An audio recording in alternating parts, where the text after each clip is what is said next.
وہ لوگ جو ہر مہینے کیلکولیٹر کے بٹن پر زندگی کا حساب لگاتے ہیں، جن کی خوشیاں تنخواہ کی پرچی سے مشروط ہیں، اور جن کے لیے مہنگائی میں کمی ایک ایسا خواب ہے جو ہر دن چرا لیا جاتا ہے۔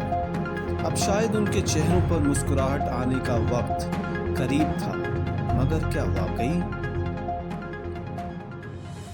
السلام علیکم، یہ روزنامہ اسلام آفیشل ہے۔ بجٹ 2025-26 کی آمد ہے۔ خبریں گردش میں تھیں کہ اس بار حکومت تنخواہ دار طبقے پر ٹیکس کا بوجھ کم کرنے جا رہی ہے، یعنی وہی طبقہ جسے ہمیشہ خاموش ٹیکس دہندہ کہا جاتا ہے۔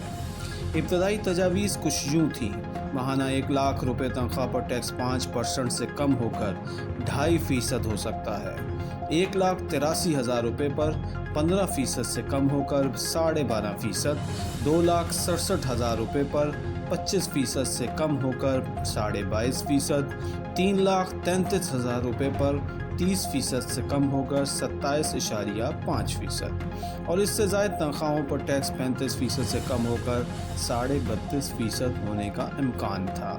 یعنی صرف اعداد و شمار نہیں، یہ ممکنہ طور پر ایک ریلیف تھا، ایک سانس تھی۔ مگر اب خبر یہ ہے کہ IMF نے تنخواہ دار طبقے پر ٹیکس میں کمی پر اعتراض اٹھا دیا ہے۔ جی ہاں، بین الاقوامی مالیاتی ادارہ کہتا ہے اگر تنخواہ دار طبقے کا ٹیکس کم کیا گیا تو ملک میں ٹیکس گیپ مزید بڑھ جائے گا۔ ذرائع کے مطابق FBR رواں سال ہدف 13,200 ارب روپے پورا کرنے میں ناکام رہے گا۔ IMF کا کہنا ہے 700 ارب روپے اضافی جمع کرانا ہوں گے، لہٰذا فی الحال ٹیکس میں کمی صرف تجویز ہے، فیصلہ نہیں۔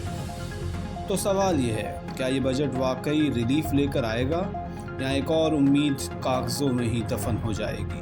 یاد رکھیے، ریلیف صرف رقم میں نہیں ہوتا، اس لمحے میں ہوتا ہے جب ایک باپ سکون سے بچوں کے لیے دودھ لا پاتا ہے، ایک ماں بجلی کا بل وقت پر ادا کر پاتی ہے، اور ایک ملازم خوشی خوشی گھر لوٹتا ہے۔ آئیے اس بار صرف تعریف یا تنقید نہ کریں، آواز اٹھائیں، شعور سے سوال کریں، اور مطالبہ کریں کہ ریلیف فقط وعدہ نہیں، عمل بھی ہو۔